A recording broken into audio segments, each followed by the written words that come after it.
में जाने के पश्चात जन्म और मरण समाप्त हो सकता है। तीन प्रभुओं में सबसे उत्तम परमात्मा कौन है, कैसा है, उसका क्या नाम है? इन सभी गूढ़ रहस्यों को जानने के लिए अवश्य सुनिए जगत गुरु तत्वदर्शी संत रामपाल जी महाराज के अमृत वचन। तो उसने सोचा भी साधु संतों के पास इसका कोई समाधान होता है। एक संत कहीं बैठा था, वहां पहुंच गए और कहने लगे, महाराज जी हम एक कसूते संकट में फंस गए, कोई समाधान बताओ। सारी कहानी बता दी। अब वो संत बोला, भाई एक काम करो, इसका कोई धर्म पुण्य में ला दो लाला जी के नाम पे। तुम यूं करो, एक धर्मशाला बनवा दो मेन रास्ते पे और एक कुआं बनवा दो, उस पर लिखवा दो लाला जी उस सेठ का नाम के उसके नाम की धर्मशाला। और तुम यूं करियो, उसमें किसी को रुकने मत देना और ना उस कुएं में पानी किसी को पीने देना। बोला जी फिर क्या होगा? फिर तुम मैं बताओगे क्या होगा, और जो मैं कहूँ इतना कर दो। अब वो ने सोचा भी महात्मा ने जो कहा है तो बात फिर ये जाना आगे क्या होगा। उन्होंने एक मेन रास्ते पर जो स्टेशन से उतर कर गाँव को आता था, स्टेशन से उतर करके जो यात्री आते थे उस नगर के, स्टेशन 2-3 किलोमीटर की दूरी पर था नगर से, उसके बीच में बनवा दिया। उसके मतलब 2-2.5 किलोमीटर था तो 1.25 किलोमीटर दूरी पर बना दिया और वो कुआं बना दिया, एक धर्मशाला बना दी, लिख दिया लाला जी का नाम जिस पर उन्होंने लोन लिया था, उधार ली थी। अब वहाँ यात्री आवे और पानी पीने या थोड़ी देर विश्राम करने के लिए धर्मशाला की तरफ जाऊं, वो दोनों लकड़े लठ लेकर, खबरदार दे यहाँ आगे होता है, चलो यहाँ से। तो वो कहने लगे, भाई क्यों तुमने धर्मशाला बनवा रखी, कुआं बनवा रखा, तो रुकने क्यों नहीं देते, जल क्यों नहीं पीने देते? हकीम लाला जी ने पूछ लो भाई, इसने मना कर रखा है कि यहाँ हम दोनों नौकर छोड़ रखे हैं और कह रखा है ना इसमें किसी को रुकने देना, ना इसमें पानी पीने देना किसी को। इमाम आदमी ने बोले, बड़ा मूर्ख आदमी, इतना पैसा ला दिया और फिर किसी को यहाँ टिकने भी नहीं देते। आयो यो कैसा लाला जी हुआ, सब गाड़ी देते जाओ। एक दिन उसका समधी आ गया, उसके लड़की ब्याह रखी थी, और समधी भी आया, उसने देखा पढ़ा अको हो तो अपने ही रिश्तेदार का बनवाया हुआ है, और अच्छी मरोड़ सी में पहुंचा, चला उधर को। वो दोनों लकड़े लठ ले गए, खबरदार जो इधर आया है। वो कहने लगा, अरे क्या बात भाई, मैं इसका रिश्तेदार हूँ। ने बोला, बाहर चल, तू किससे का रिश्तेदार हो? इसने ये कह रखा इस सेठ ने कि इस धर्मशाला में कोई रुक नहीं जा और इस कुएं से कोई पानी नहीं पी ले, हमारी ड्यूटी ला रखी। वो कहने लगा, रही बड़ा नालायक आदमी, मैं तो इसको बहुत अच्छा आदमी समझूं था रिश्तेदार को, ये तो जमा दुष्ट इंसान है, हैं? बता, प्याऊ बनवा रखी, कुआं बनवा रखा, धर्मशाला बनवा रखी, किसी को रुकने नहीं दे रहा। वो आया फिर अपने रिश्तेदार के घर आना ही था उसने, तो उसने उससे कहा, अरे तू बड़ा नकम्मा आदमी, क्यों तो इतना पैसा लगावा था, तूने वहाँ कितने पैसे लगा रखे, धर्मशाला बनवा रखी, कुआं बनवा रखा, और वो 2 मस्टंडे छोड़ रखे, तो ना पानी पीने देते किसी ने और ना वहाँ रुकने देते, फिर क्यों इतना पैसा बर्बाद किया, तेरी बुद्धि खराब होगी क्या? अब वो ने सोचा, भाई कौन सा कहाँ धर्मशाला है, कौन सा कुआं है। वो काफी देर सोचता रहा, क्या बात है, क्या कह रही हो आप? कह के मैं झूठ रहा हूँ, तेरा नाम लिख रखा और तेरे नाम से धर्मशाला बनवा रखी, कुछ लाला जी ने धर्मशाला बनवा रखी है, उसी ने ये कुआं बनवा रखा है, और वहाँ 2 खड़े हैं, वो लठली हैं, किससे नियाण दें, लाला जी ने कह रखी है। उसने सोची देखूं तो कहाँ, वो दोनों जने आए, देखे तो वह खड़े सामने लठले। वो जान गया कि ये तो भाई मेरी बेइज्जती करवा दी ने। तो कहने लगे, भाई तुम क्यों कर पीछा छोड़ो मेरा, वो सेठ बोला, ने बोला हमारी वो कलम तार दे और कह दे मेरे आए हो लिए भाई ये 2 जोड़े हाथ, मैंने तुम्हारे अपने लोन खत्म कर दिया और मान लिया भाई तेरा तुम्हारे सारे पैसे आ गए, मेरी बेइज्जती ना करो तुम। तो वो अपना गए और फिर मजदूरी करके अपना गुजारा किया, साधु संतों से उपदेश लिया, भक्ति की, कल्याण करवाया। तो पुण्यात्माओं ये सत्कर मान लेना, भले ही आपको एक दंत कथा लगे लेकिन ये आपके हृदय में उतर जानी चाहिए। आज क्या हालत है जीव की। तो इस प्रकार जब अध्यात्म ज्ञान हो जाएगा आपको, आप ये गलती नहीं कर सकते हैं। ये दास देख रहा है, पहले शराब पिया करते थे, ताश खेला करते थे, दुनिया ने लूटा करते थे, 2 के 20 बनाया करते थे, चाहे कोई दूध बेचा था या कोई दुकानदार था, और दूनी बिरान मट्टी हो रही थी उनकी। और आज वो प्राणी किसी का 10 रुपये आ जाते हैं ना, घर दे काम वापस। एक बहन बता रही थी कि मैंने एक लाला जी से कपड़ा लिया, उसने रेट बताया, कम बत्ती करके जो हमारा फाइनल रेट हुआ वो 200 रुपये का हुआ, और मैंने उसको 1000 का नोट दे दिया, उसने मेरे को 1250 रुपये वापस दे दिए, क्यों करके उसका धोखा लगा। तो मैंने उस टाइम तो ध्यान रहा नहीं, और घर आके देखा कि मैं तो इतना का सामान लाई हूँ और इतना पैसा मेरे पास, ये फालतू आ गया सेठ का। अगले दिन गई और उसके वापस पैसे दिए उसने, जितने भी वो फालतू थे, वो उसके मुंह का नहीं देखे। ए बेटी तू तो देवी उतर रही है, यहाँ तो ठा ले जा, वापस देने की बात दूर से, जब दाव लग जाता कि मैं और भी ठा ले जा लोग, और तू वापस देना आ गई, मेरा तो याद भी ना थे। तो पुण्यात्माओं इस प्रकार फिर आप के पास किसी का एक नया पैसा भी हजम नहीं हो सकता। आत्मा नहीं मानना आपकी, क्योंकि इसको पता है फिर के दुर्गति होगी और कैसे पूरे करने पड़ेंगे। गधा बन के कुम्हार के घर पे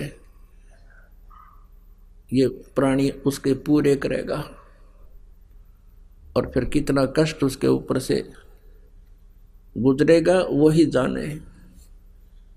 तो पुण्यात्माओं परमात्मा कहते हैं अपनी महिमा बताने के लिए कि तुमने उस दरगाह का मैल नहीं देखा और धर्मराज के तिल तिल का लेखा।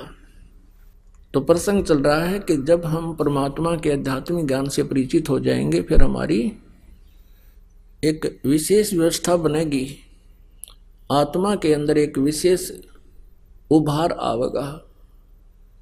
अब देखता ये दास आज भी कम से कम 4 भक्त आए थे, नो बोले जी रास्ते में 100 रुपये पड़े पाए, अब वहाँ देवा किसने, यहाँ दान कर दिया, घर पर नहीं प्रयोग हो सके। और पहले के सतिथि थी नो देख के ठा करते, को देखते ना ले और गोज मंगा लेते। तो ये वृत्ति हमारी बदलती जा रही है। कोई कहता 500 रुपये, कहता जी ऐसे 5000 रुपये पड़े मिले मुझे, और जा रहा था, एक व्यक्ति आ रहा था, मुझे ऐसा लगा जैसे इसका कुछ गुम हो गया। मैंने उससे पूछ लिया भाई कहाँ से आए हो, कहाँ जा रहे के? वो कहने लगा कहाँ जा रहा हूँ, मेरे पैसे गिर गए और जेब मत निकल गए, किस प्रकार मैं कुछ सामान निकालूं था और सारे देख लिया मैंने, पाए नहीं। कितने पैसे थे तेरे भाई? कि 5000 रुपये थे, ये नोट थे। नो बोला नो के जब मैंने उसको निकाल कर दे दिया कि ये थे। उसने सीने से लगा लिया मेरे को। नो बोला राज के युग में इसे देवता बचे हैं। तो पुण्यात्माओं ऐसे यह बिल्कुल स्थिति बदल जाएगी और आपकी आत्मा इतनी खुश होगी उस पैसे को वापस दे करके। और यदि हम किसी की चोरी करते हैं तो दूना दुख होता, उस प्राणी का दूना विनाश होता है। एक भक्त बहुत गरीब था, किसान था, और उसने परमेश्वर कबीर जी, क्योंकि वो परमात्मा रह कराते रहते हैं, कभी किसी साधु रूप में, किसी संत रूप में, या किसी वैसे एक जीवन वो पूरा एक जनसाधारण जैसा जी कर भी पूरा करते हैं। तो वो गरीब आदमी था, वो कहने लगा महाराज जी बहुत ही स्थिति खराब है। परमात्मा का ज्ञान सुना, परमेश्वर ने कहा बेटा नीत साबित रखिए, तेरा कमी नहीं रहेगी और ये भक्ति करता रहे, जितना तुझे चाहिएगा भगवान 21 देगा तुझे। अब क्या हुआ कि उसके एक बैल था, उससे गुजारा कर रहा था। एक चोर था, उस चोर ने क्या सोचा, वो चोरी करने के लिए निकला। उसने देखा एक गरीब व्यक्ति और गर्मी के दिनों में सो रहा है, उसके एक बैल बंधा है, उस एक का बैल न चुरा ले गया। अब चोर तो क्या है, जैसे 100 रुपये का बैल होगा, उस समय की बात, बहुत पुराने समय की, तो किसी समय में लालो, इसको तो एक उदाहरण है और सच्चाई है।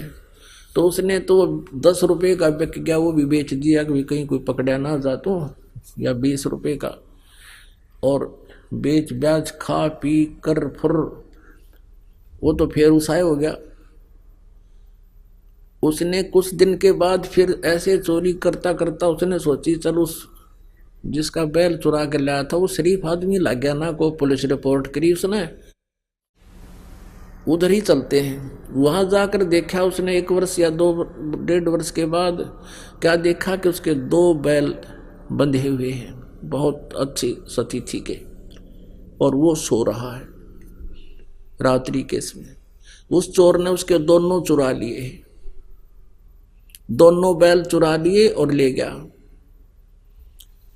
उनको बेच ब्याच के और अपना कर दिए फुरफुरा। वो फिर नो के नो उसको फिर टोटा सताने लगा, वो फिर चला, वो इधर उधर घूमता घामता। उसने सोचा एक बार फिर उधर देख लो, वो तो शरीफ आदमी है, कोई ऐसी प्रतिक्रिया भी नहीं कर रहा, ना कहता किसी खोजी को लेकर पीछे चलता है।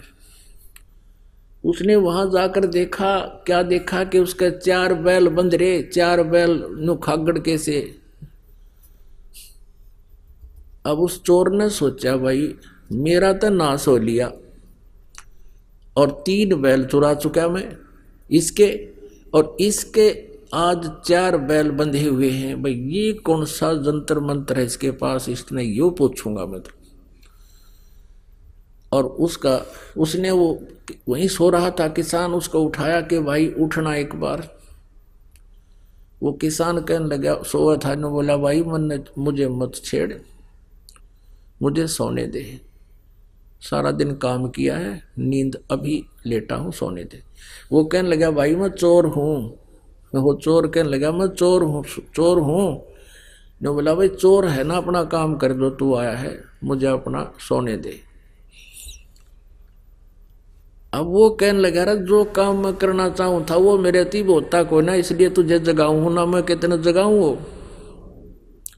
अब मैं चोरी नहीं कर पा रहा हूँ, मैं ये पूछना चाहता हूँ कि ये कौन सा जंतर मंत्र है तेरे पास भाई। फिर उसने बताया भाई चाहे मारिए चाहे छोड़िए मुझे, चाहे सजा दिए दंड दिए, अब सच्ची बात बताऊंगा, तेरा पहला बैल भी मैं चुरा कर ले गया था, और मैंने तो वो अपना वो पैसा मेरा न्योए गया बर्बादी में, और तेरे दूसरे 2 बैल भी मैं चुरा कर ले गया था। आज मैं जो का तू उसी स्थिति में हूं और तेरा ये 4 बैल बंध रहे हैं, इसलिए आज से मेरे पर चोरी ना होती भाई। अब मैं चोरी करने की स्थिति में नहीं रहा, मेरा हाथ कांप है, सारा शरीर कांप रहा है कि ये देख तेरा तो नाश हो जाना चाहिए था, तेरे पास तो कुछ था ही नहीं, उस दिन तू बहुत गरीब था, आज तेरे मकान भी सुथरा बना लिया। तो वो बैठ गया, फिर ने बोला भाई जब तो नहीं आए जड़ी पूछ ली तभी बताऊंगा, बैठ जा तू। भाई अगर इस चोरी करने से कोई सेठ हो साहूकार बने तो कोई करके नहीं खावे, सब चोरी कर ले। तूने तो भाई घोर पाप इकट्ठा कर लिया। परमात्मा की भक्ति कर, मैं बताता हूं मैं कैसे मुझे भगवान सहारा दे रहा है, मैंने गुरु बना रखे है, और तू चल तुझे नाम दिलाऊंगा अपने गुरु जी से, तेरी भी ऐसी मदद हो। वो बोला भाई ठीक है, मुझे कुछ भी दिला, कुछ भी बराबर, पर मुझे यह जड़ी बता दे जो नूर सेठ होया करे।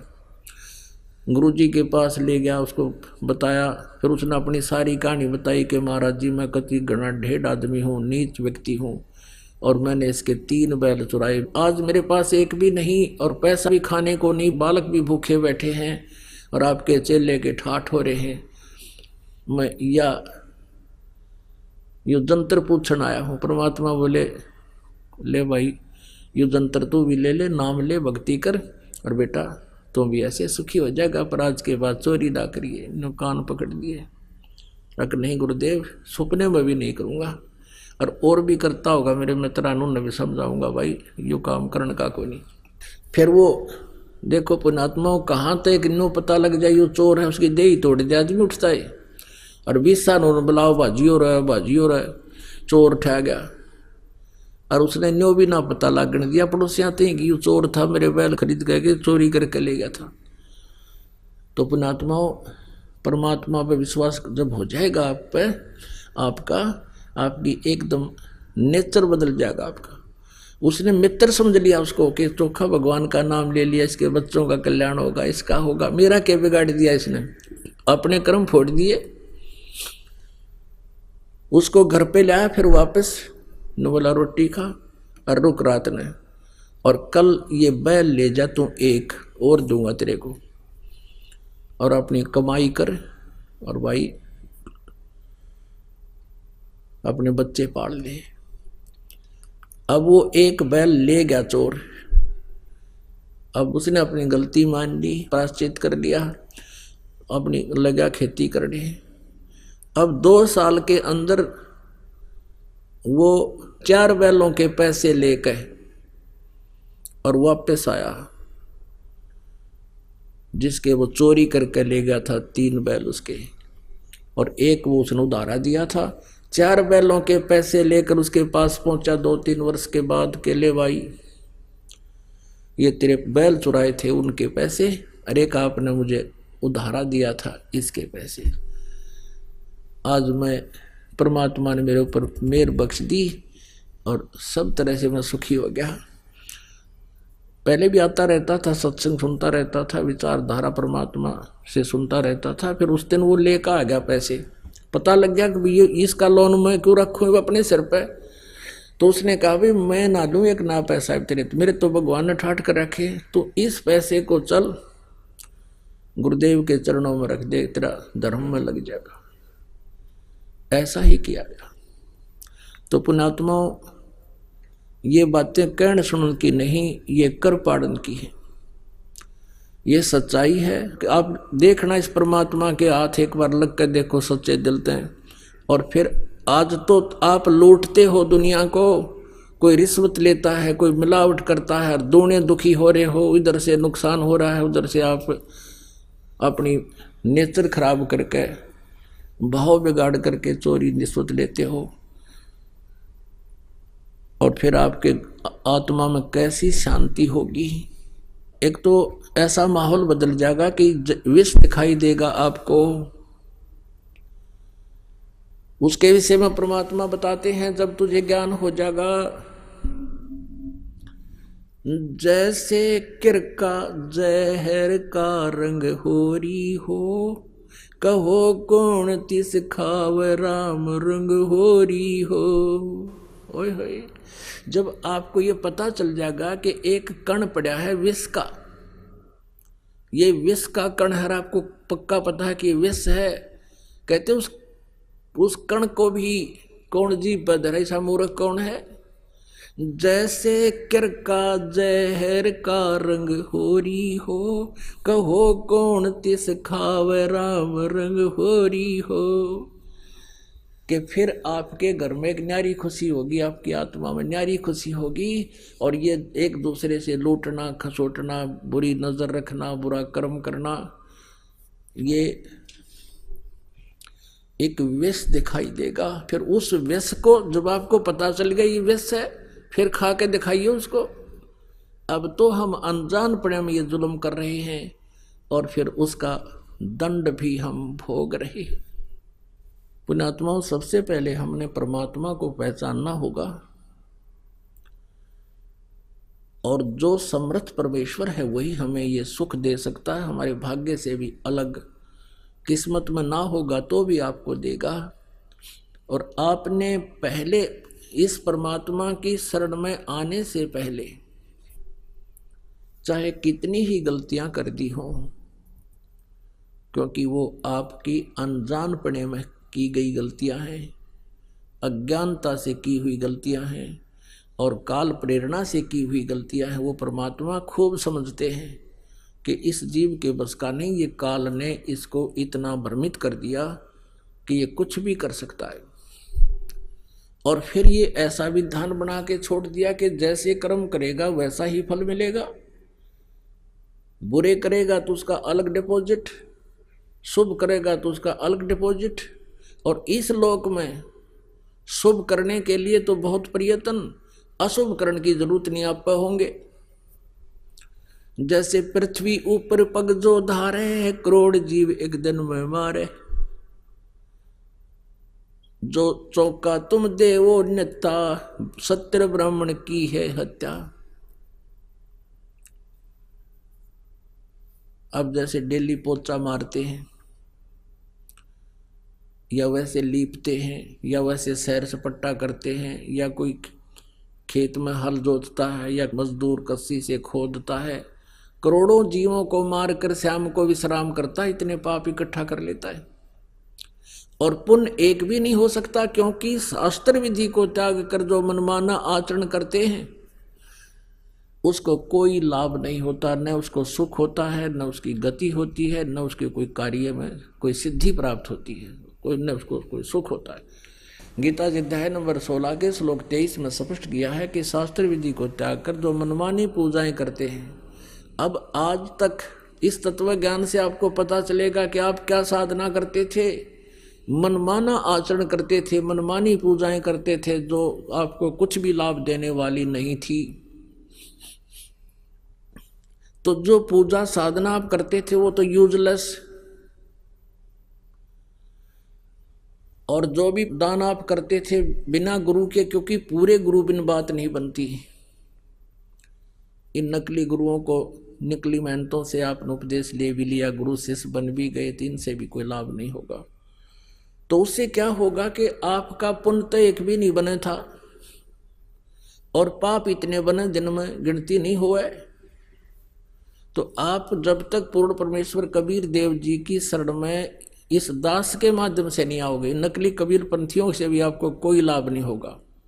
इस दास के अतिरिक्त सभी डुप्लीकेट पंथ हैं, ये कबीर पंथ में भी इनके पास सतनाम नहीं है, इनके पास सारनाम नहीं है। और सतनाम और सारनाम ही मोक्षदायक है और पाप नाशक है। वो केवल इस दास पर रजा बख्शी है परमेश्वर, ये सत्कर मान लेना, ये अभिमान नहीं, ये सच्चाई समझना। तो उसके अतिरिक्त जो भी आप साधना कर रहे थे वो तो यूजलेस थी, कोई पुण्य नहीं, और पाप आप पर बने थे, पापों का ढेर लगता चला जावा था। और आपके जो कुछ पिछले संस्कार पुण्य थे वो इस जीवन में समाप्त हो जाने थे। और फिर अगले जन्म में क्या होगा, वो पाप भोगने के लिए 84 लाख प्रकार के प्राणियों के जीवन में आप जी की बिरान माटी शुरू हो जाती है, दुर्गति शुरू हो जाती है। एक जीव का आप देख लो जीवन, क्योंकि अब तो आपका नशा हो रहा है, 2 टाइम पर टूक मिल जाए, अच्छी मोटरसाइकिल कार होगी, सामने घूटी ला लें, अब फिर पता ही नहीं क्या होगा आगे। इतनी सोचने की समय नहीं छोड़ रखा काल ने। लेकिन इस सत्संग में आने से आंखें खुल जाती हैं पुण्यात्मा की कि क्या कर रहा था और क्या करना चाहिए था। फिर ये इन प्राणियों को देखकर चिंतित होता है, भगवान यदि आज भगवान कबीर साहब की शरण न मिलती तो हम भी ऐसे ही भटक रहे होते, कहीं पशु बनते कहीं पक्षी बनते। तो पुण्यात्मा परमात्मा के इस ज्ञान से जो पुण्यात्मा होती है उनको एक डर विशेष बनेगा और भय बिना भक्ति बने नहीं।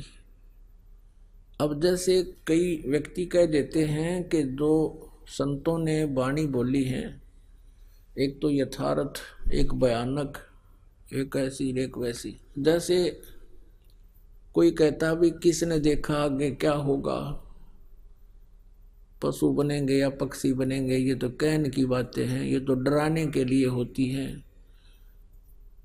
अपन आत्माओं को चोरी चोर करता है, उसको कोई बुद्धिमान जेंटलमैन बताता है कि भाई चोरी ना कर, चोरी नहीं करनी चाहिए, पुलिस पकड़ेगी, तेरा तुझे कुटेंगे, काला मुंह करेंगे, तेरी सजा होगी, ऐसा ये गलती ना करें। और वो न्यू सोचे कि ये तो डरावे हैं, डरान के मारे कह रहे हैं, कुछ नहीं होना। लेकिन जिस दिन वो पकड़ा जाएगा चोरी करता, उसका बक्कल भी उतरेगा और उसका काला मुंह भी करेंगे और जेल में भी ठोका जाएगा। वो सारे काम बनेंगे उसके साथ में। अपन आत्मा यदि वो व्यक्ति उस जेंटलमैन की, वो चोर जेंटलमैन व्यक्ति की बात को मान लेता और उस डर जाता उससे, तो उसका समाधान हो जाता। वो डर भी था और सच्चाई भी थी, और उससे ना डर के उसने कितना काम बिगाड़ लिया। इसी प्रकार ये सच्चाई भी है और डर भी लगेगा, और भय बिना बात बना नहीं करती। और डर कब लगता है? जब हम ज्ञानवान हो जाएंगे। जैसे एक छोटा सा बालक, अबोध बच्चा सर्प को पकड़ लेता है।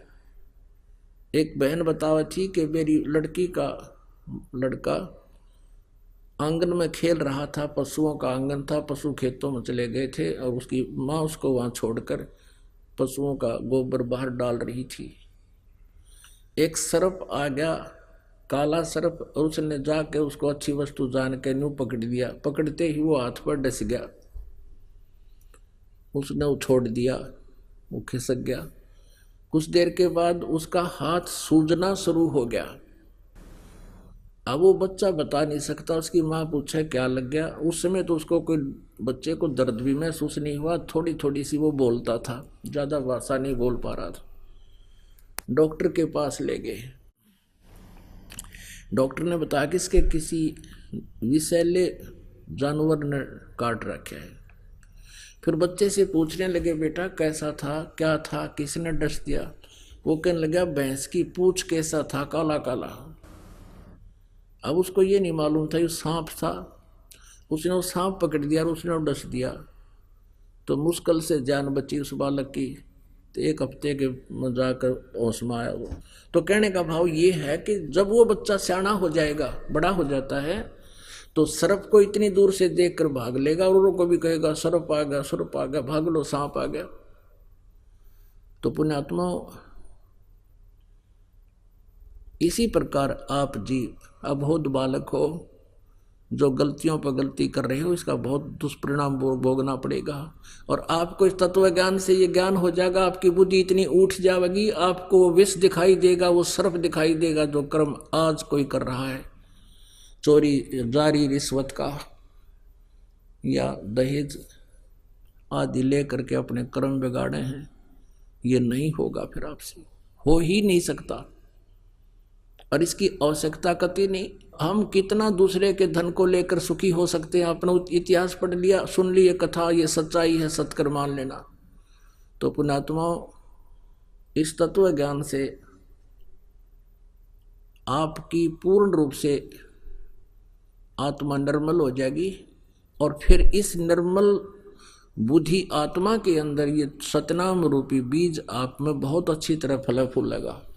भगवान की भक्ति शक्ति आपको इतना सुख देने लग जाएगी, आप सोच भी नहीं सकते कि सचमुच भगवान ऐसा अब भी कर रहा है। पिछले उदाहरण सुना करते थे हम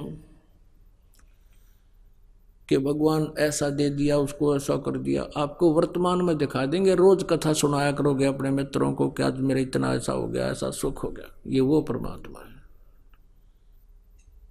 परमपिता परमात्मा कबीर परमेश्वर जी हम सभी के जनक हैं, कुल के मालिक हैं। हम सभी आत्माओं के एकमात्र वो हितैषी हैं, और इसीलिए वो अपने सतलोक को छोड़कर, इसे सुंदर इतने अच्छे लोक को छोड़कर यहाँ आते हैं, गंदे लोक में कुछ समय रहते हैं और उस समय हम काल प्रेरणा से उनके साथ कितना दुर्व्यवहार करते हैं। पुण्यात्माओं, एक जब परमेश्वर यहाँ आए हुए थे, एक रामानंद नाम के महर्षि थे, ब्राह्मण, और उनका बहुत बोलबाला था। उन्होंने 1400 ऋषि शिष्य बना रखे थे और वो उनका प्रचार किया करते थे। महर्षि रामानंद जी द्वारा निकाले निष्कर्ष, कंक्लूजन, जो उन्होंने वेदों, गीता और पुराणों को पढ़ा था, उसके आधार से वो अन्य जनता को शिक्षा दिया करते थे।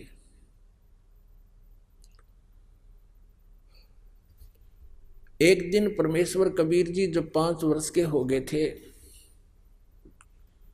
उन्होंने एक उस ऋषि को, विवेकानंद नाम था उसका, जो रामानंद जी के शिष्य थे, उसका सत्संग सुना। वो वैष्णु साधु थे, विष्णु जी की महिमा सुनाते थे, विष्णु जी को सर्वेश्वर बताया करते थे, श्री कृष्ण जी को परम शक्ति बताते थे। परमात्मा ने प्रसन्न किया उस विवेकानंद से कि महर्षि जी, मैं आपसे एक प्रश्न करना चाहता हूं। आप जी कह रहे हो कि भगवान विष्णु जी का कहीं जन्म नहीं हुआ, ये सर्वेश्वर हैं, महेश्वर हैं, मृत्युंजय हैं, कालज्ञ हैं, इनके कोई माता पिता नहीं।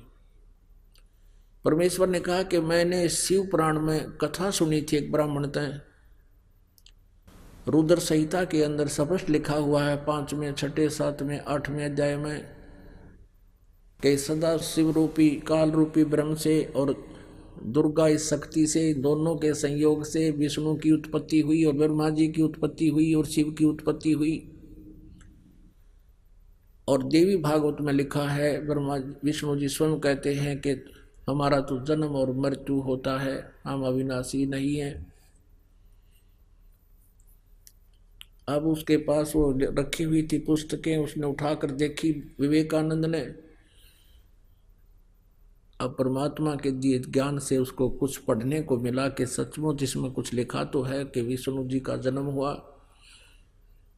ब्रह्मा जी का जन्म भी इन्हीं से हुआ। लेकिन पुण्यात्मा, जब तक परमात्मा की कृपा नहीं होती, यह बात आंखों देखकर भी विश्वास नहीं होता। क्योंकि विवेकानंद और हम सभी ने पहले कुछ भी नहीं सुन रखा था, अपने सदग्रंथों का कोई ज्ञान नहीं था, और लोक वेद जितना सुन रखा होता है कि आंखों देखकर भी सदग्रंथों को विश्वास नहीं करते। इसमें जो लिखा है यह सच्चाई है, हम उस लोक वेद पर दृढ़ रहते हैं। ऐसी स्थिति विवेकानंद की होगी, आंखों देखकर भी नहीं माना। दूसरा कारण ये था, उसको पता था कि संस्कृत मेरे सिवा यहाँ कोई नहीं जानता जितने श्रोता हैं। कह दिया कि झूठा है, ये झूठ बोलता है, ऐसा कुछ नहीं है। और परमात्मा कबीर जी 5 वर्ष के थे, तिलक लगा रखा था जैसे वैष्णु साधु लगाया करते हैं। विवेकानंद जी ने पूछा कि तू कौन है, क्या तूने कहीं दीक्षा ले रखी है? तो परमेश्वर कबीर जी के बोलने तो पहले ही श्रोता कहने लगे, ये तो उस नीरू धानक का बेटा है, जुलाहे का बेटा है, इसका कबीर नाम है, इसकी तो आदत खराब है, ये किसी भी ऋषि महर्षि के पास जाकर उठपटांग बातें करता है, सबको ऐसे ही पूछता रहता है। एक आध श्रोता ही ऐसे बोलने लगा। तो विवेकानंद ने पूछा कि तू इतनी गहरी बातें सदग्रंथों की बोल रहा है, क्या तूने कहीं दीक्षा ले रखी है? कबीर परमेश्वर ने कहा कि हाँ, मैंने गुरु बना रखा है। उस विवेकानंद जी ने पूछा कि तूने कौन गुरु बना रखा है? कि जो आपने बना रखा वो मैंने बना रखा। अब विवेकानंद जी कहने लगा, तू सीधे मुंह बात कर, तू जुलाहे का शूद्र का लड़का, और मैं ब्राह्मण और मैंने महर्षि रामानंद पंडित से नाम ले रखा है। वो तेरे जैसे शूद्रों की तो शकल भी नहीं देखता, तू झूठ बोलता है, कपटी है। देखो रे लोगों, ये क्या बकवास कर रहा है, मेरे गुरुजी की बेइज्जती करता है, शूद्र होकर के मेरे स्वामी जी से इसने नाम ले रखा है। कल देखना इसकी वहाँ श्यामत आएगी, तुम सभी आना और गुरुजी के सामने हैं इसको लाएंगे, बुलाएंगे, और तुम देखना ये कितना झूठा है, इसने कोई नाम नहीं ले रखा।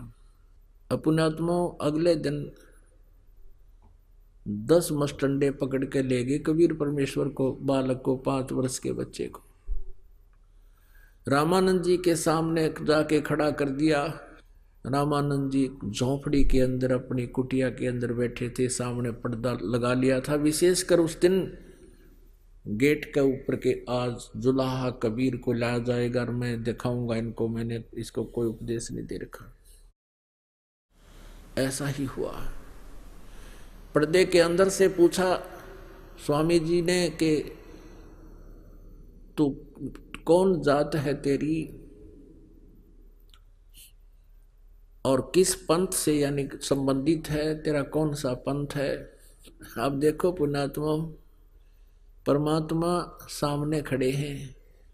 एक 2 कौड़ी का जीव रामानंद अंदर से कैसे भगवान के साथ दुर्व्यवहार करता है और बाद में कैसे स्वीकार करता है। हमारी सबकी ऐसे बुद्धि जो है ना भ्रमित है, काल ने हमारा नशा कर रखा, मांडी पाक रहे हैं और किसी का कोई ब्योत नहीं। धरती तोलते फिरते हैं, 1 मिनट में अदरक मार जा, पड़ा पड़ा मुंह बावे, माए मुख मक्खी निकले और बड़े मुंह में के हाथ भी ना उठे जीव का, और पता नहीं 1 मिनट में के कुकर्म करने तैयार हो जाए। तो ये अभिमान जीव का सबसे बड़ा शत्रु है। किसी को विद्या का, किसी को जाति का, किसी को पद का, किसी को धन का। ये अभिमान जीव का सबसे बड़ा शत्रु है। तो यहाँ गुरु और शिष्य की आपस में जो वार्ता होती है थोड़ी सी वो सुनाएंगे, और जो दास आपको सुनाने जा रहा है उसका भूमिका बना रहे हैं। आडा पर्दा लाए करे रामानंद बूजंत, दास गरीब कुरंग छवि ही अदर डाक कूदंत। कौन जात कुल पंथ है, कौन तुम्हारा नाम है, दास गरीब आधीन गति वो बोलत है बलि जाऊं मैं। जात हमारी जगत गुरु परमेश्वर है पंथ, दास गरीब लिखत पढ़े मेरा नाम निरंजन कंत। अब यहाँ पर आदरणीय गरीबदास साहिब जी परम पूज्य परमेश्वर कबीर जी की महिमा आंखों देखी अपने उनके द्वारा प्राप्त उस तत्व ज्ञान से में ही लिख रहे हैं। उन परमेश्वर के द्वारा प्राप्त उस दिव्य दृष्टि से देख कर लिख रहे हैं। जैसे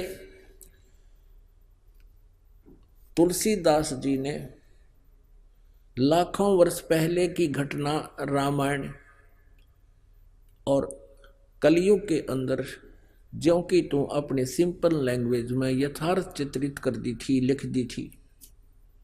इसी प्रकार गरीबदास जी ने परमेश्वर कबीर जी की, परम पूज्य कबीर जी की वो यथार्थ घटना लीला अपनी अमृतवाणी में बोली। कैसे कैसे वार्ता हुई थी उनकी, तो गरीबदास जी अपनी तरफ से बता रहे हैं क्या, इसलिए यहाँ गरीबदास शब्द आ रहा कबीर जी के स्थान पर। कबीर परमेश्वर क्या बोले, रामानंद जी ने पूछा कौन तुम्हारी जाति है और क्या तुम्हारा नाम है।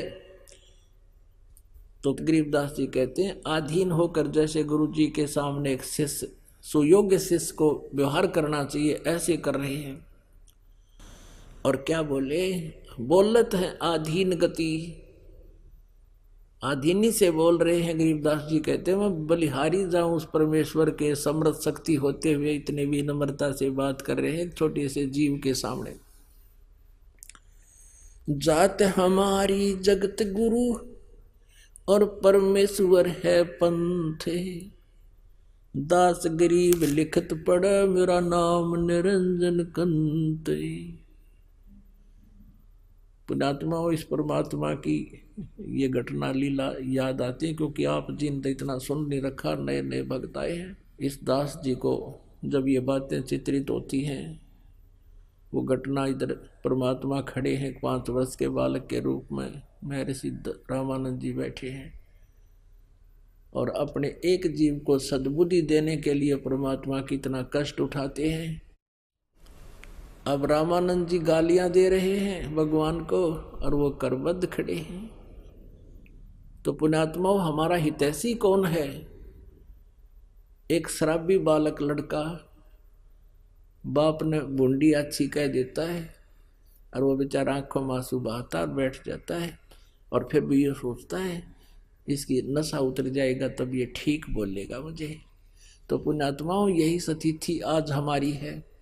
कबीर साहब कहते हैं, कबीर ये माया अटपटी सब गट आन अड़ी, और किस किस न समझाऊं या कुएं भांग पड़ी। सबको प्यार रखिए, ये सब उसी के बच्चे हैं।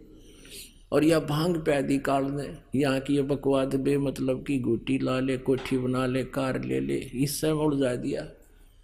और फिर परमात्मा ने सोचा इसने कर लेंदे, कह लेंदे, जो बूंदी अच्छी मुझे बोल रहा है, जब ये नशा उतर जाएगा ना फिर देखना यो किस तरह मुझसे व्यवहार करेगा मेरा बच्चा। तो वही सतीथी रामानंद जी के साथ बनी। परमात्मा बोले, जात हमारी जगत गुरु, मैं जगत गुरु हूं, पूरे विश्व को ज्ञान देता हूं और किसी के पास ज्ञान नहीं है।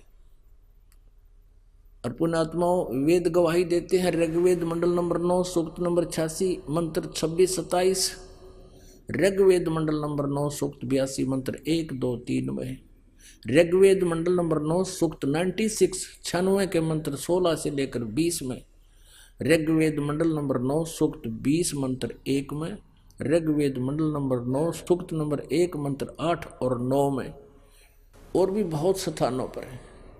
यह स्पष्ट किया है कि वो कबीर परमात्मा है, ऊपर तीसरे धाम मुक्ति धाम में रहता है, वहां से गति करके आता है, अपनी अच्छी आत्माओं को मिलता है, उनको तत्व ज्ञान से परिचित करवाता है।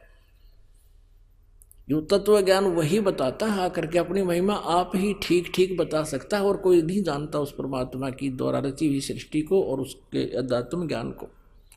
उसी दृष्टिकोण से परमात्मा यहाँ खड़े हैं, कह रहे हैं, जात हमारी जगत गुरु और परमेश्वर है पंथ। मेरा पंथ यानी कौन सा मार्ग है? जैसे कोई तो विष्णु जी का पंथ है, वैष्णु है, वो विष्णु तक का ज्ञान जानते हैं, विष्णु जी तक का, और किसी का नाथ पंथ है, वो शिव जी तक का ही मार्ग है, वो शिव जी को इष्ट रूप में मानकर वही उसी का मार्ग है, वही पंथ है। कोई ब्रह्म तक की साधना बताते हैं, वो ब्रह्म तक का पंथ है। तो ये परमात्मा कहते हैं, मेरा परमेश्वर है पंथ, मैं जो मार्ग बताने आया हूँ भक्ति का, वो उस परम पिता, उस परम अक्षर ब्रह्म का है, उस परमेश्वर का है, जिसमें गीता जी अध्याय नंबर 18 के श्लोक नंबर 62 में कहा है कि अर्जुन तू सर्वभाव से उस परमेश्वर की शरण में जा, जिसकी कृपा से तू परम शांति और सनातन परम धाम को प्राप्त होगा। मेरा वो उस परमेश्वर वाला पंथ है। परमात्मा स्वयं अपनी महिमा आप ही बताने आए। और मेरा नाम पूछते हो तो मैं वो परम अक्षर ब्रह्म हूं। अब यह बात रामानंद जी के गले नहीं उतरी। रे बालक सुन दुर्बुद्धि, तेरा घटमट तन आकारे, दास गरीब दर्द लगा हो बोले सिरजनहारे। अब देख, गरीबदास साहब जी कह रहे हैं कि भगवान ने अपने आप को भगवान कह दिया कि मैं परमात्मा हूं। तो इस बात का दुख हुआ रामानंद जी को और गाली देने लग गया। रे बालक सुन दुर्बुद्धि, तेरा घटमट तन आकार तो दिखाई देता, साकार भगवान तो निराकार है। अब विष्णु जी का पुजारी और मूर्ति रख है, सारे चित्र ला रहा और कह स्वर्ग में जाऊंगा, वहां भगवान रहता है विष्णु जी, और फिर भी उसके लोक वेद से मान रहा है कि भगवान तो निराकार होता है और तू दिखाई दे रहा है। और फिर क्या बताते हैं कि तू मोमन का पालवा। अब जैसे मोमिन माने मुसलमान, तुझे वो मुसलमान जुलाहा नीरू उठा कर लाया था, तेरी माँ का बेरा ना तेरे बाप का, तेरी जात का बेरा ना तेरे धर्म का, कुजात तू अपने आप को भगवान कहता है। रामानंद जी भगवान को गालियां दे रहे हैं। तुम मोमन के पालवा, यानी उस एक मुसलमान जुलाहे के घर पर तू पल रहा है और अपने आप को भगवान कहता है। तुम मोमन के पालवा, जुल्हे के घर बासे, दास गरीब अज्ञान गति, इतना दृढ़ विश्वास। मान बढ़ाई छोड़ कर बोलो बालक बेने, दास गरीब अधम मुखी, इतना तुम गट फैने। मरत मरत बहु जग गए, लखी न अस्थिर ठोरे। दास गरीब जिहान में तुम सा नीच न ओर। रामानंद जी परमात्मा को अच्छी बुरी बुरी बुरी कह रहे, खोटी खोटी। तर्क तलु से बोलते रामानंद सुर ज्ञाने। दास गरीब कुजात है आखिर नीच निदान। कहते हैं तू कुजात है, कुजात यानी तेरी जात का बिना बेरा, इसलिए तू बकवाद भी घनी कर रहा है, अपने आप को भगवान बता रहा है। अब क्या बताते हैं, ए स्वामी सृष्टा में। वैसे तो बहुत बड़ा विवरण है, लेकिन समय के अभाव से जो दास थोड़ा सा प्रसंग आज सुनाना चाह रहा है वहां ला रहा है आपको। परमात्मा कहते हैं ए स्वामी, क्योंकि कबीर परमेश्वर जी ने उनको गुरु बना लिया था। क्योंकि गुरु रामानंद जी को किस लिए बनाया परमेश्वर ने, ये मर्यादा बनाए रखने के लिए कि नहीं तो आने वाले समय में काल के दूत ये कह देंगे गुरु जी की आवश्यकता क्या है, कबीर जी ने कौन सा कोई गुरु बनाया था। और परमात्मा कहते हैं गुरु बिन माला फेरते, गुरु बिन देते दान, गुरु बिन दोनों निष्फल हैं, चाहे पूछो वेद पुराण। अब वहां शिष्य और गुरु की भूमिका भी स्वयं ही करके दिखाई कि ऐसा होना चाहिए आपको गुरु शिष्य के बारे में। गुरु जी अच्छी बूंदी बोल रहे हैं और परमात्मा एक सुयोग्य शिष्य की तरह हाथ जोड़े खड़े हैं, लेकिन फिर सच्चाई बता रहे हैं। ए स्वामी सृष्टा में सृष्टि हमर तीर, दास गरीब अधर बसु में अवगत सत्य कबीर। ए स्वामी सृष्टा में यानी सारी सृष्टि का रचने वाला मैं हूं, और सारी सृष्टि यानी अनंत करोड़ ब्रह्मांड मेरे आधार हैं, और मैं ऊपर रहता हूं। अवगत सत्य कबीर, अविनाशी का परमात्मा हूं। सत्य माने अविनाशी, अविगत माने जिसकी गति जिसकी स्थिति से कोई भी परिचित नहीं है, वो स्वयं ही आकर बताता है, और वो फिर मारे गले उतरती नहीं, इसलिए बात अभी तक उलझ रही थी। सुन रामानंद राम में मैं बावन नरसिंह, दास गरीब सर्व कला मैं व्यापक सर्वंग। चारों युग में हम पुकारे, कोक कहा हम हेल रे। हीरे माणिक मोती बरस ये जग जुगता ढेल रे। गोता मारूं स्वर्ग में जा बैठूं पाताले, गरीब दास ढूंढता फिरूं अपने हीरे मोती लाले। मैं रोवत हूं सृष्टि को ये सृष्टि रोवे मोहे, कह कबीर इस वियोग को समझ ना सकता कोई।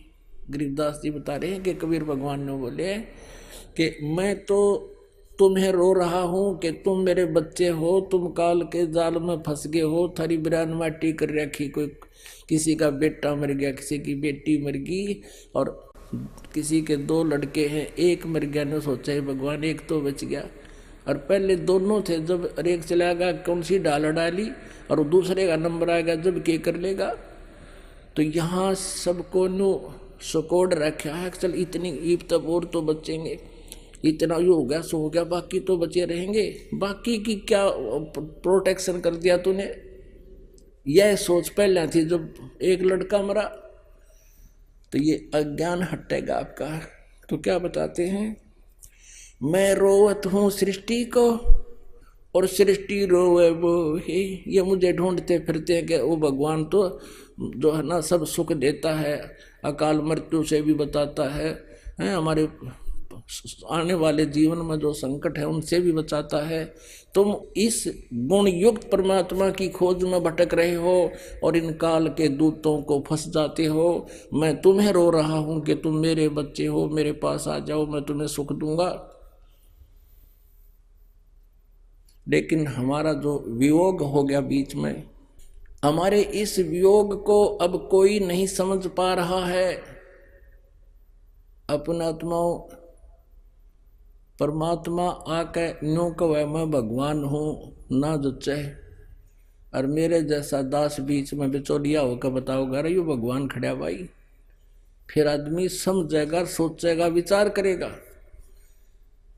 अब जैसे एक समय एक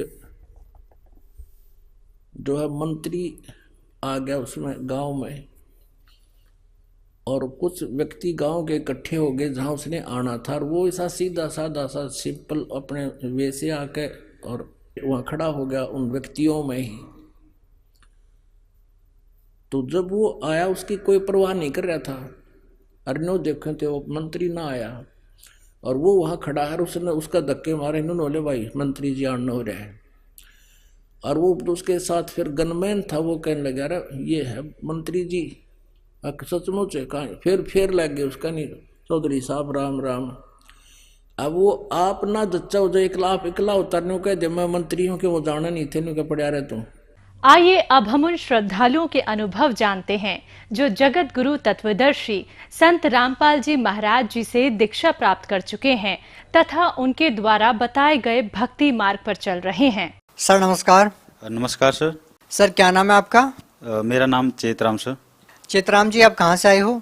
मैं हिमाचल मंडी से आया हूँ। सर संत रामपाल जी महाराज जी से कब जुड़े आप?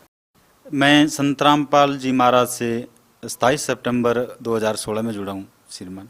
सर आप संत रामपाल जी महाराज जी से नाम दीक्षा लेने से पहले क्या भक्ति साधना करते थे? संत रामपाल जी महाराज से नामदान लेने से पहले मैं जैसे हिमाचल का निवासी हूँ तो देवी देवताओं की भक्ति यहाँ पर ज़्यादा चलती है सर, और मैं भी देवी देवताओं की भक्ति करता था। अनेकों देवी देवताओं की भक्ति करने के बावजूद मेरे को मतलब इन संतों या बाबाओं का कोई भी नॉलेज नहीं था।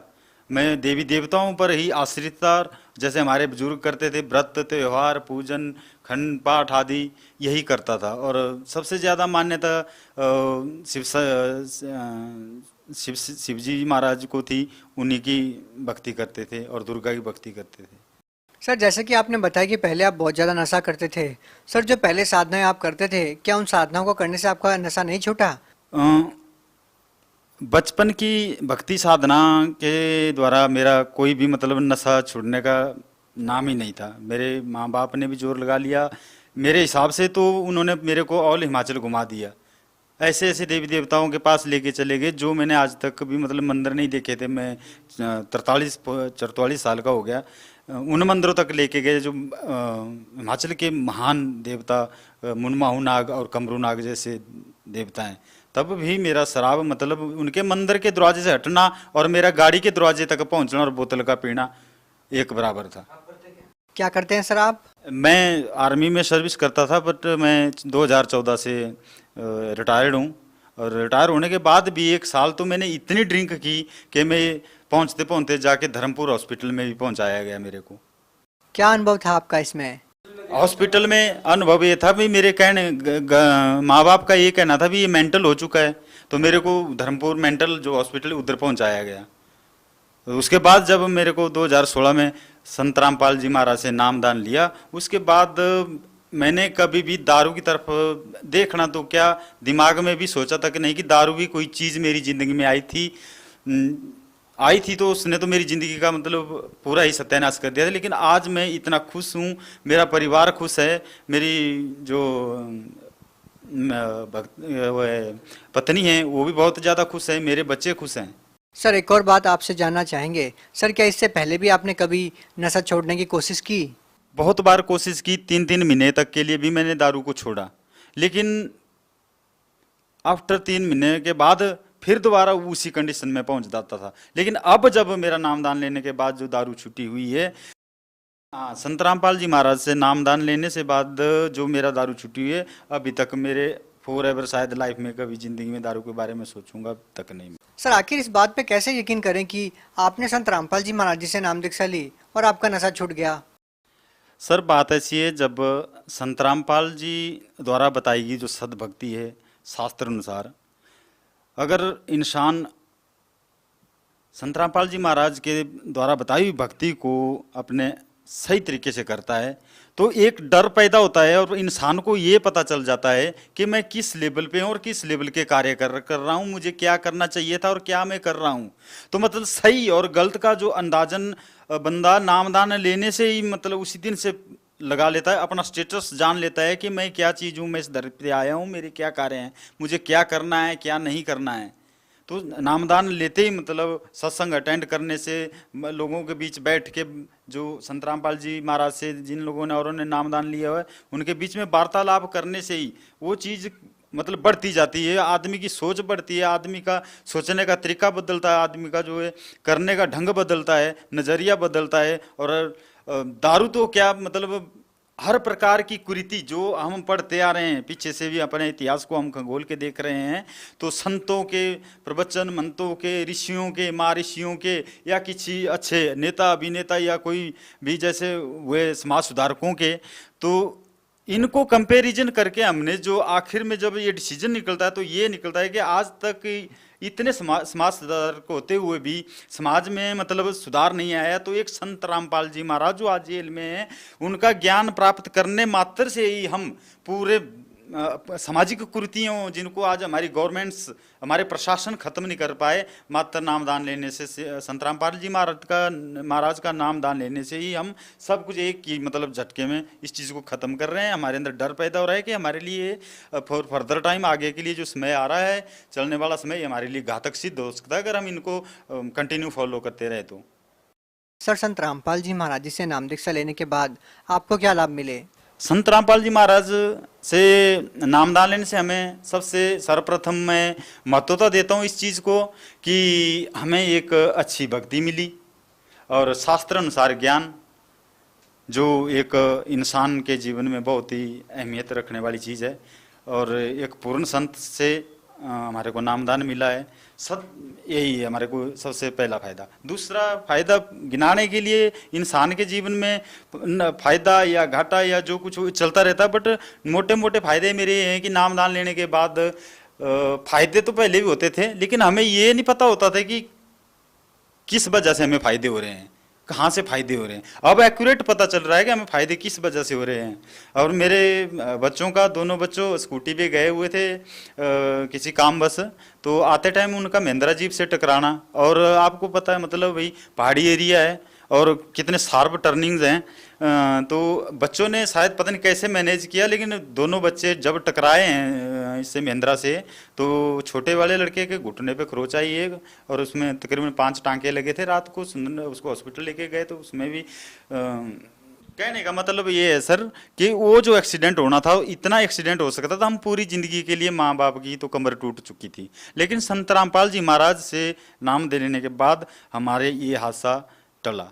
दूसरा सर, मैं अभी 2-3 महीने पहले की बात है, मैं जंगल में लकड़ी काटने के लिए गया हुआ था अपना पेट्रोली आला लेके। मेरे पे जंगली जानवर जिसको सुअर पिग कहते हैं उसने अटैक किया। मैं सेम कंडीशन में से आगे की तरफ देख रहा था तो उसने पीछे से अटैक किया और मेरी दोनों टांगों को डैमेज किया हुआ है। चाहे तो आपको दिखा भी सकता हूँ, जिसका ट्रीटमेंट मैंने पीजीआई नेरचौक से लिया, और उसके बाद जब पीजीआई नेरचौक ने हाथ खड़े कर दिए तो मैं डायरेक्ट जाकर 62 सेक्टर मोहाली पीजीआई उसे फोर्टीज़ में इलाज लिया। अभी मेरी तकरीबन चलने लायक स्थिति ठीक है। मैं वर्क करता हूँ, खुद अपना खेती के लिए ट्रैक्टर ला रखा हूँ, उसको खुद जोतता हूँ। तो ये सारी संत रामपाल जी महाराज की कृपा रही है। एक जंगली जानवर से भिड़ना और उससे बचना तो मतलब ये एक बहुत ही बड़ी बात है। मेरे में इतनी हिम्मत नहीं है, मेरे में इतनी ताकत नहीं है कि मैं एक सुअर से भिड़ सकूं। ये तो सिर्फ संत रामपाल जी महाराज की मेहरबानी है। सर, आप भगत समाज को क्या संदेश देना चाहते हैं? सर, भगत समाज को संदेश मैं तो क्या दूंगा, परमात्मा खुद ही बखुद संदेश दे रहे हैं कि अपनी सही भक्ति को पहचानें और सही चीज़ को फॉलो करें और अपनी ज़िंदगी सफल बनाएं। जी धन्यवाद। नमस्कार सर।